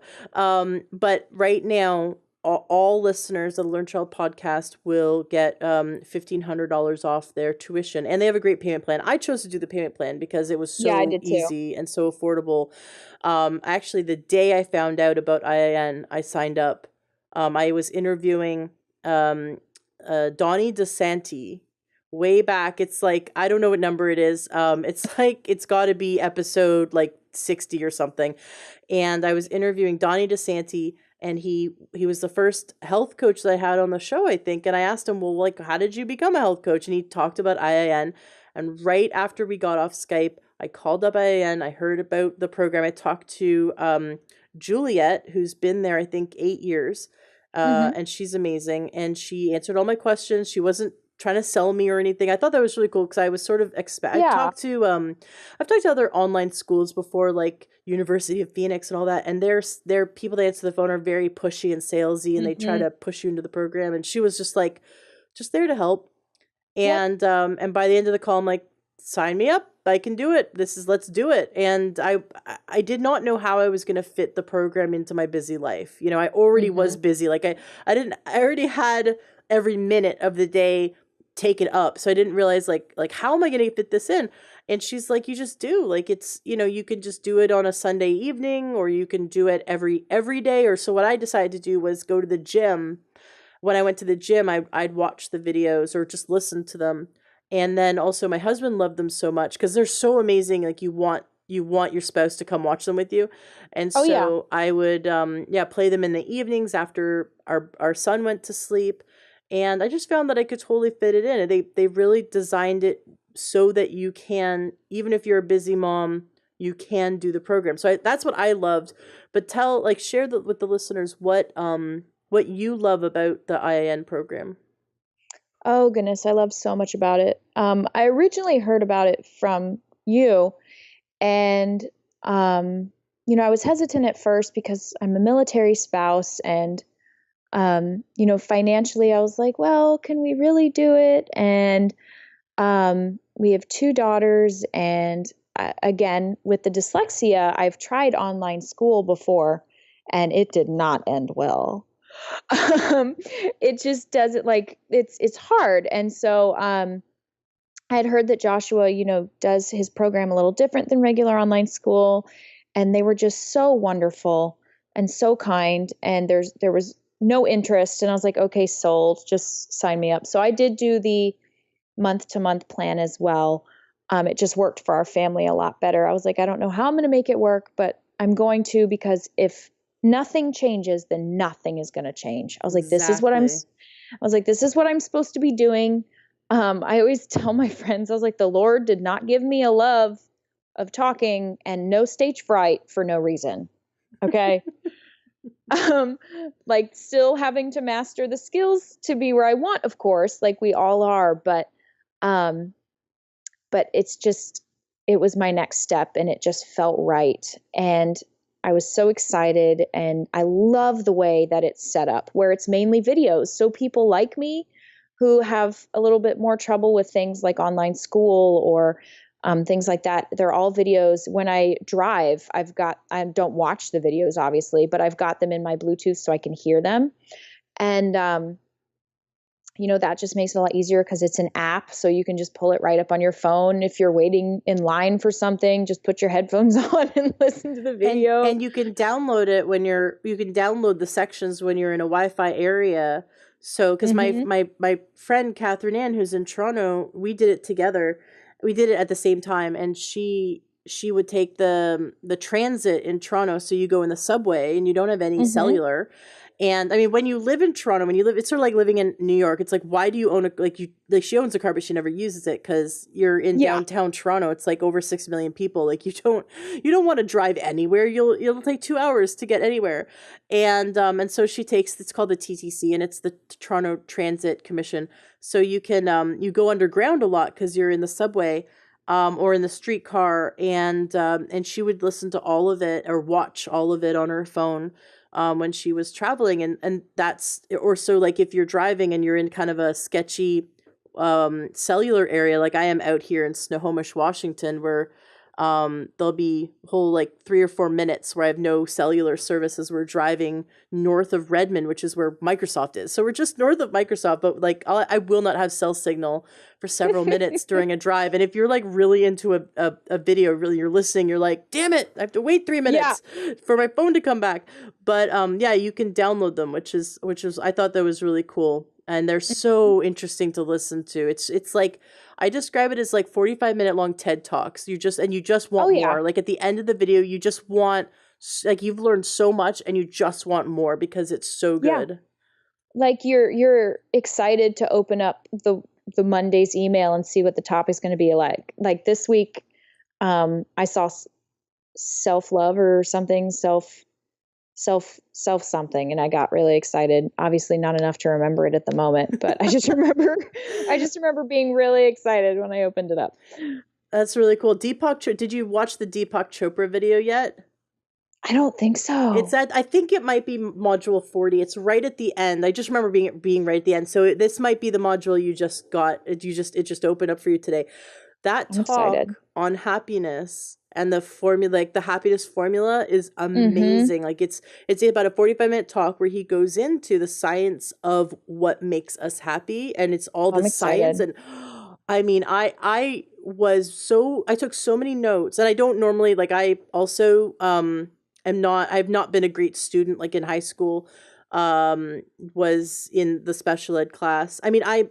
I have to say that all special ed kids are geniuses. Like, we are so freaking We smart, are. but we're not going to fit into the box of the Prussian education system, which they designed about 150 years ago, and systematically took critical thinking out of the education system to create good little factory workers. So, like, when we get a grade, like your A, B, C, you get a grade. Mhm. You know why we get grades is because in factories, quality control would be like, this is a grade A, this is grade B.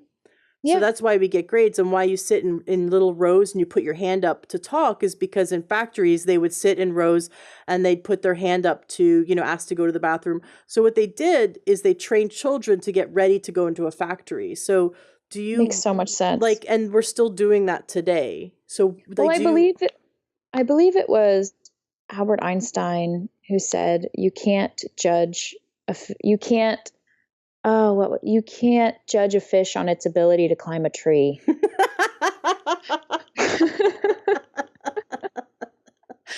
Damn, those fish are so stupid. I know, gosh, even the jumping ones, they just can't get up there. But yeah, I loved that their program. I did not feel in any way like I had any learning disabilities when doing their No, program. And not at all. so I was taking tons of, and I don't normally take notes, like, unless it's something that I find incredibly interesting.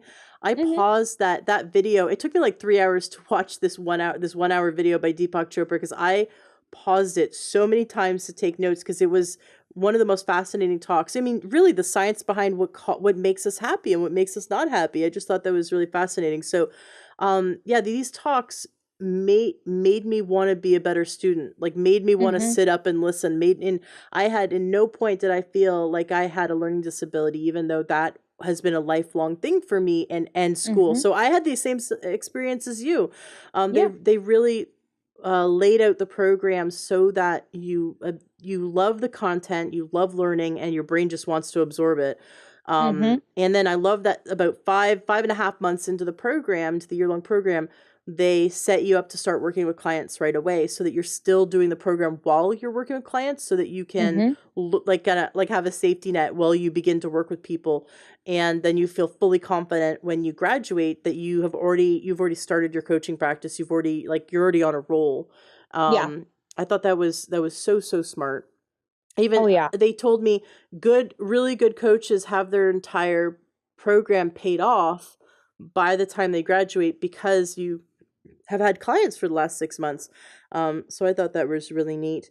What Mhm. um what did you just off the top of your head, what one thing have you learned from IAN that you like never thought of before, that you just love, that you learned this one thing? Oh, so many things. I know, I'm just Um, totally putting you on the spot. oh, it's okay. I'm going through like all of the files in my head and trying to think of think of a good one. What?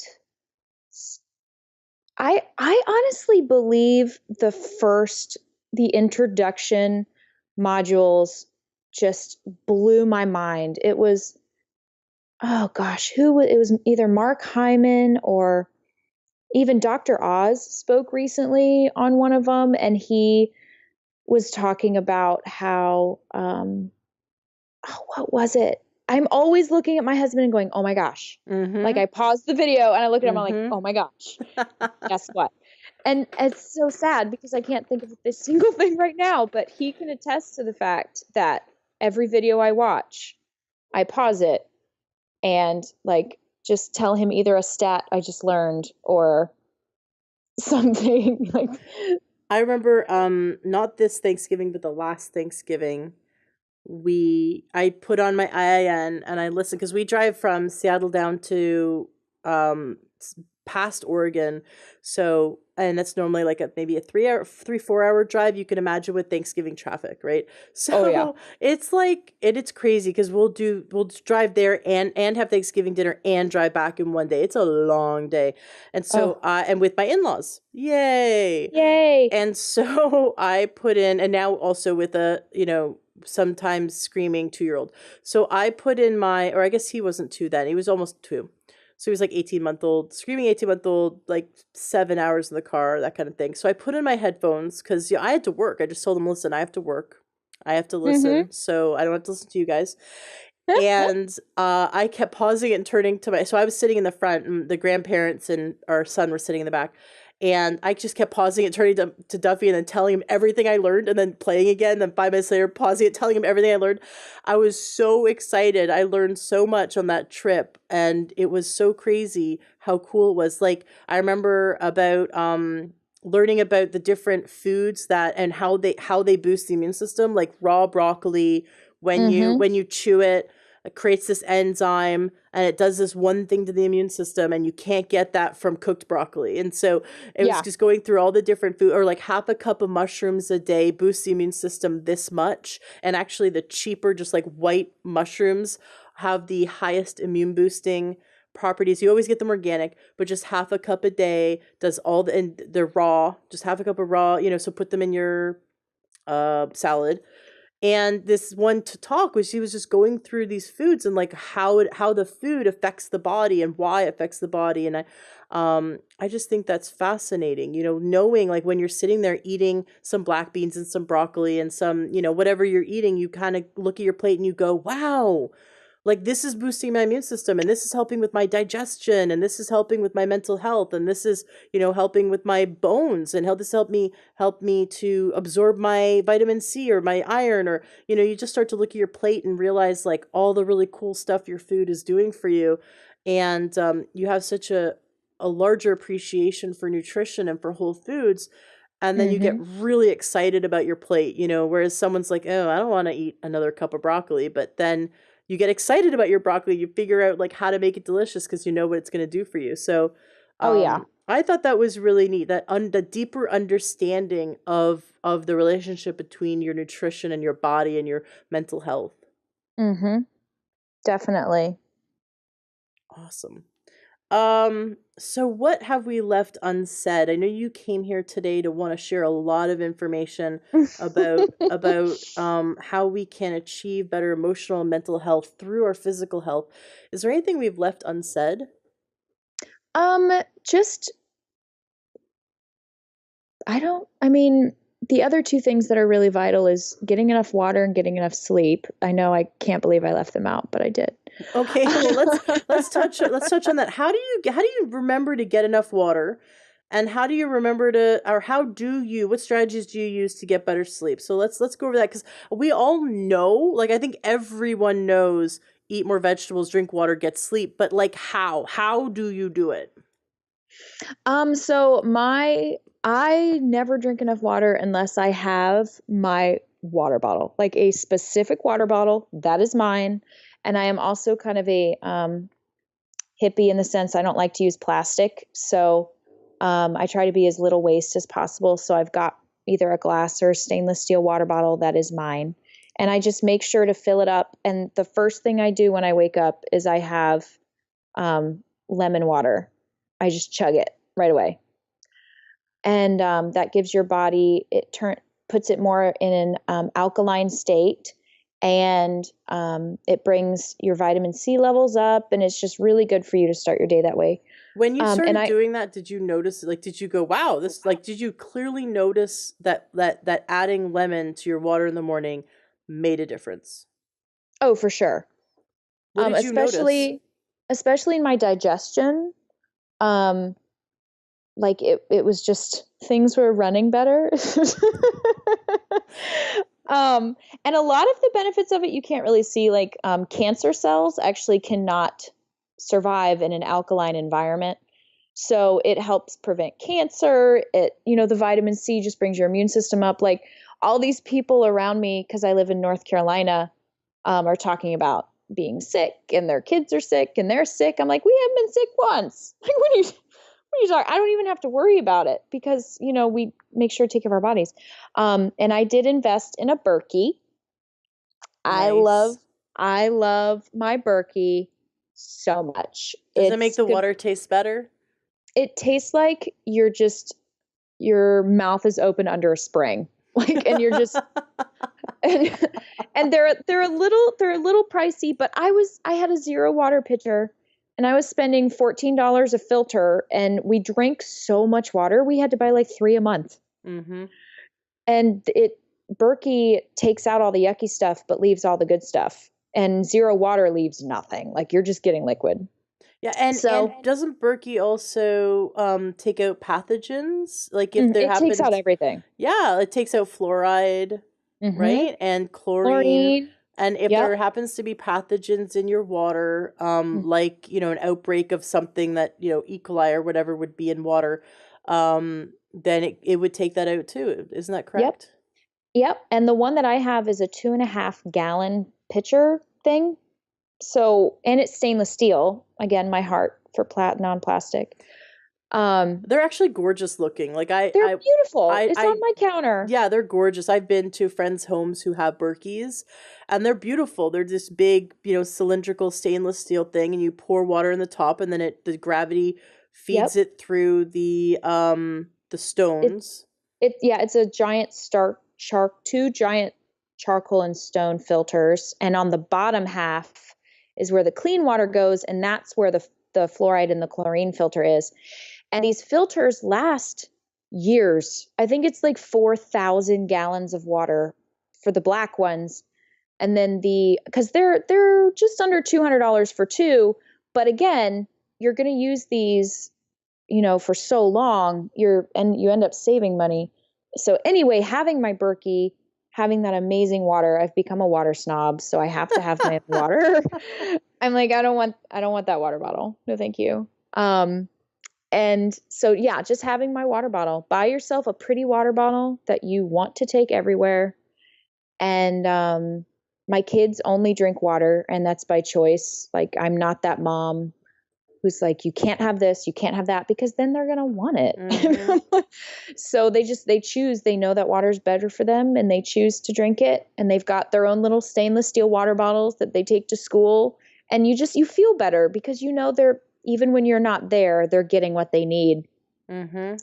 Um, but I mean, I've tried the apps, I've tried the reminders, they don't work for me. So just having that water bottle is my only suggestion.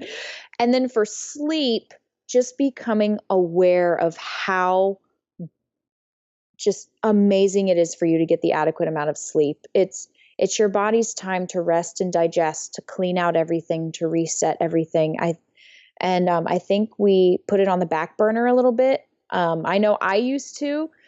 Just one more show, just Yes. Yeah, Netflix, man, or oh like, man, I find oh I gotcha. don't we don't like pay for cable, but I'll find some show Yep, usually has to do with, like you said, superheroes. I love the Marvel universe. I'm all about me Marvel. So too. I just find one of Oh, those shows and I like, oh man, this new one I found on Hulu, it's crazy, called Legion, I think. And I found it's like they already have two seasons, and I sat there, I'm like episode halfway through episode one, I was like, this is my new favorite show. And I yeah. have two whole seasons. And so it's like the binge watching, you get your son to I sleep and then you're like, oh man, Yep, I could totally do this till 2 in the morning. But yep. when I learned that the around 11, 10, or between 10 and 11, that's when the body goes cycles through healing, and the first thing it heals is the lungs. Correct me if I'm wrong. I believe 11 p.m. You want to be asleep at 11 because that's when the It was either lungs get 10 or healed. 11. Yeah, it was right around then. And I remember going, I haven't had my lungs healed in years because I'm up till midnight, Oh on no. purpose. And so I just thought, man, like, how does our body, like, if we stay up till 2 in the morning, how is our body really healing? Because then I think it was like 2 in the morning was when the liver was healing. And if we need to go to sleep, like crawl into bed at 9:30 and just read till 10, Mhm. and dim the lights, and then take your melatonin or your liquid calcium, magnesium, or whatever other aids, and help yourself get to sleep, so that that, Mm. like, you want to be totally asleep by 10, so that your lungs can heal, and Yep. that your liver can heal, and all these, the digestion can heal, so your body takes those time and cycles through and uses its energy and resources to to recharge each part of your body. So when I learned that, it was my motivator for wanting Mm-hmm. to get to bed earlier. What strategies did you incorporate to up your sleep hygiene that you noticed made a difference? Getting the full 8 hours. Like I know it's 7 to 8, but for my body, if I don't get 8, I am one cranky mommy. Okay. Um, and just getting my husband involved with it because we love to go to sleep at the same time, unless he's playing his video games, and then he can stay up and I read, which is only weekends. So during the week, we love to go to bed at the same time. And so we just made a commitment that we're going to do this because he gets up at between 4:30 and 5 because he's a Marine. So he has to, go all the way to the base and he has to work out and all this stuff. Um, so we just made a commitment that we're going to do this because there was one episode on sleep and they just talked about just how many different ailments are actually just linked to either dehydration or a lack of sleep. Mm-hmm. And so having him for accountability. And to be completely honest, my oldest is like, she wakes up at 5:30 every day on purpose. And you're not my child. Like, who are No. you?